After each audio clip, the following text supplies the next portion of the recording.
Good morning. Today we're going to record a typical day. It's 7 a.m. in East Kent. We've got a number of inspections to do. We're going down to West Sussex first thing, then East Sussex, and then up to Tunbridge Wells, and then finishing our day on North Kent up in Gillingham. So we'll video bits and pieces as we go, and you can see what we get up to in a normal surveyor's day-to-day work. On site, this is down in West Sussex. This house was burnt out, fire started over in the back room, strip out has been done, and we've run into a few issues. So one of those is the lintels. It's a bit difficult to understand this unless the whole building is stripped away, but that is the remainder of the lintel over the property. Wall plate came along, was extended over, but now we need to put a compliant wall plate, a compliant lintel across. So it means that between the brickwork, we now need to pop our lintel on and build this up. This wall's out of level as well, out of plane. So what we'll be looking to do is string a line through, bed our lintels in line with that line, and our wall plate and our brickwork all in line with that line, which then means that the fascia, the soffit will be cut to suit the wall. Inside the house, we've got this issue. It's only 3-inch block work. It's not structural. This wall structural, 9-inch solid block, 9-inch solid brick. That's where the wall plate was bedded on, but they put this liner up on the inside, which has all got to come out. Kind of just adds to the job a bit. What we can see here is this is the original building, and they plopped this on the inside. Now, when this was done, the building was extended. So this section of the building is an extension. And this is actually cavity walls. It's capped off at the top. This is cavity wall, and then they've cavity brickwork on the outside, whereas the original wall is solid brick. Just one of those little things you come across. So what we're doing now, next step will be to level the walls up, pop the wall plate on, pop the lintels in, and then re-pitch the roof. Inside, the walls will go back as stud work. They were block work originally. It was this 3-inch block work. Now, as you start to take plaster off 3-inch block work, it just flaps around all over the place, which isn't ideal. So we've taken all that out for safety, and the fact it wasn't tied in as well. And now we'll rebuild that in stud work. So we'll include this on future videos over the years, hoping not over the years, over the next few months as the building reinstatement takes place. Okay, that'll do. Okay, inside the property, all the plaster's come off the walls. It was absolutely saturated because the building was exposed to the elements for a good few months. But downstairs, we've got very similar issues to what we had upstairs. The walls are only 3-inch block work. We've taken the plaster off to help the walls dry out, and we will at some stage have a drying company in to dry out any residual moisture in the walls. But it's only 3-inch block, so these are not particularly secure. What we're actually going to do is prop everything up, take these down and rebuild it in structural timber framing, which will be better for the building in the long term, rather than being reliant on these thin walls. Some of the floors have been taken up throughout the property. Again, these were absolutely saturated. These were exposed to the elements for a good few months. So all the floorboards have been taken out. This all needs to be dried. Got an issue with the scaffold monoflex at the moment, which you can probably hear in the background. That needs to be sorted. This will then get dried, insulated, and new flooring popped on top. Centre of the house is a concrete floor. Slightly odd, but there we go. And then into the original living room, and we have a suspended timber floor again. So same issue as upstairs. This was exposed.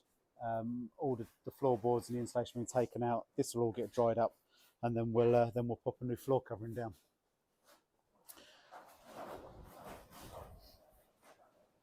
So we're just arriving down in East Sussex, Eastbourne, for our second inspection of the day. This is an external wall coating issue.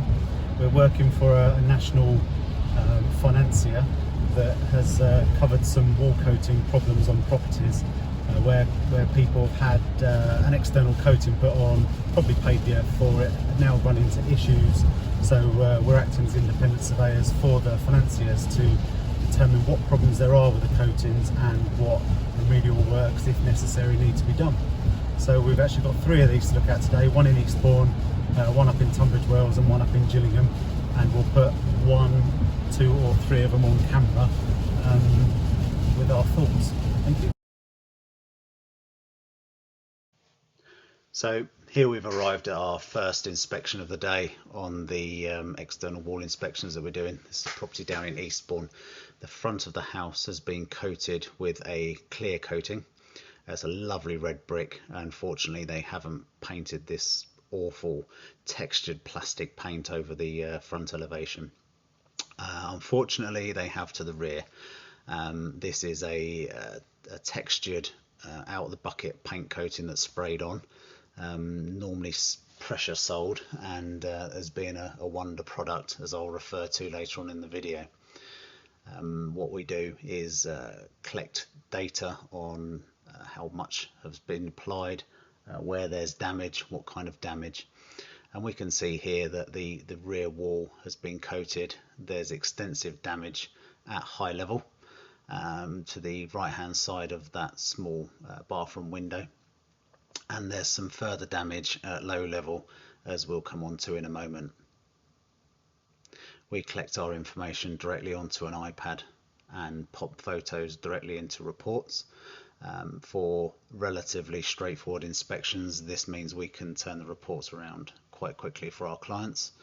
Speed is imperative with some instructions. At low level here we can see some failure of the paint coating. It's also been sprayed over the sills and over the soil stack there, and I'm taking pictures of that to pop directly into the report. Up at high level there we've got again the poor quality where it's just flaked straight off the building.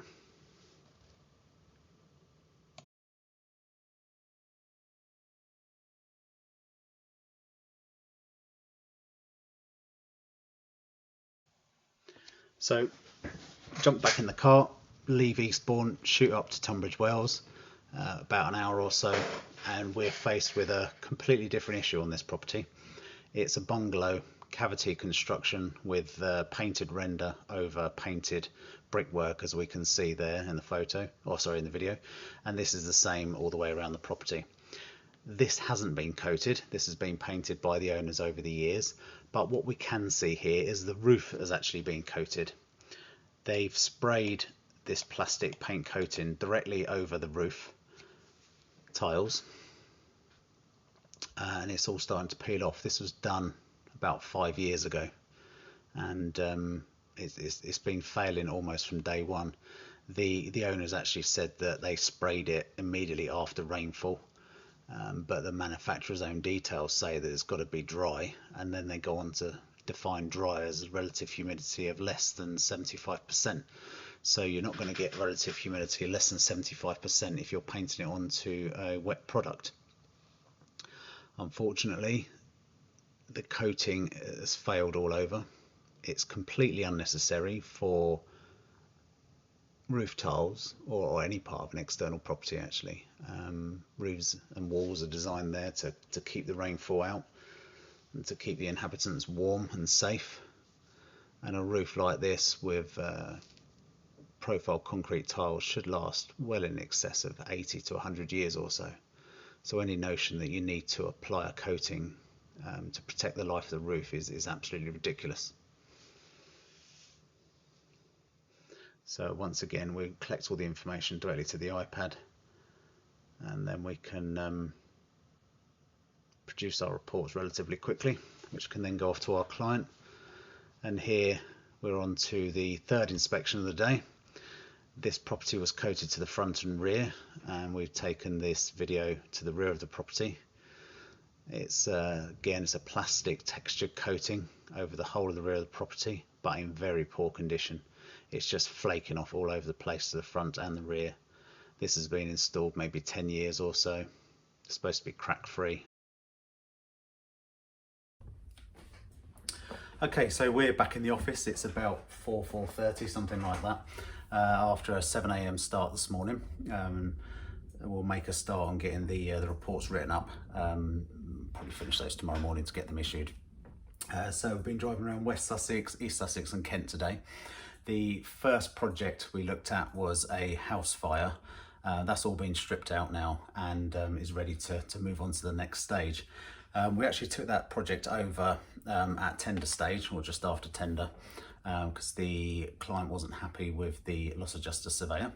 I'm not going to make any comments on that, but it will be actually within the terms of your insurance policy normally that you are free to appoint an architect, surveyor, engineer of your choice. You don't have to choose the loss adjuster surveyors.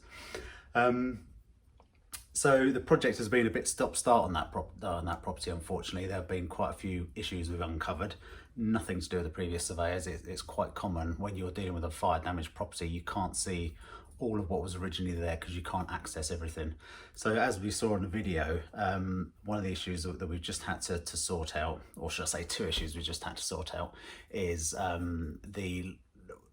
the wall plate was acting as a lintel over the windows, and we can't put it back like that. It needs to be more substantial because of the size of the roof that's going back on it.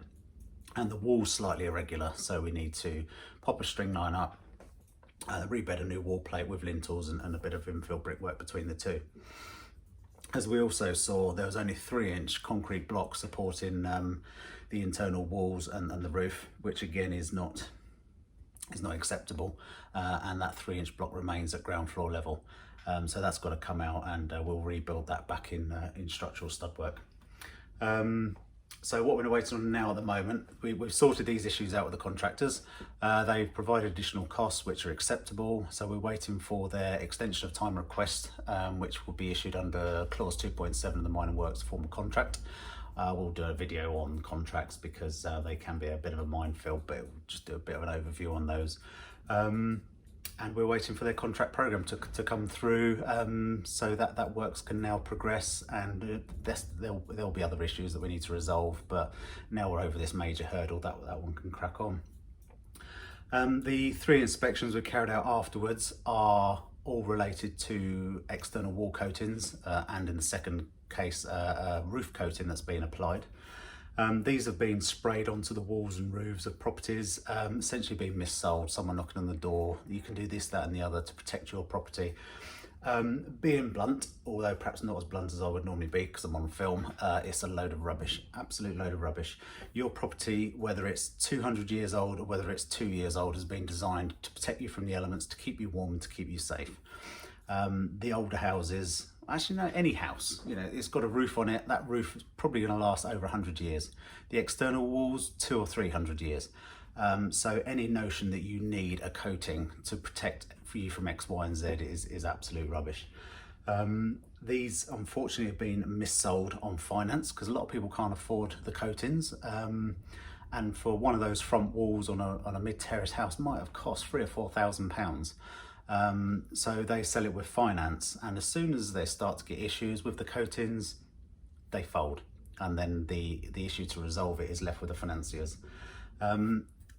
Some of the more erroneous claims that have been made about the coatings include that it keeps the house cool in the summer, it keeps it warm in the winter, it stops it from cracking, it never needs recoating. For roofs, it can stop moss growing on the roof. And they come with a guarantee of up to 25 years. The guarantees that we've seen on these are all the same. They are actually a 5-year guarantee, and then if you pay more, you can get a longer guarantee. So we know that the guarantee is not worth the paper it's written on. So yeah, that's a day in the life of us. There'll be more of these videos to follow because we do get involved in a variety of work. Any questions, pop them in the comments. If you'd like us to cover a particular video of anything we do, let us know. I hope you've enjoyed it. Very well done for getting this far, if you have done. And we'll post another video soon. Thank you very much.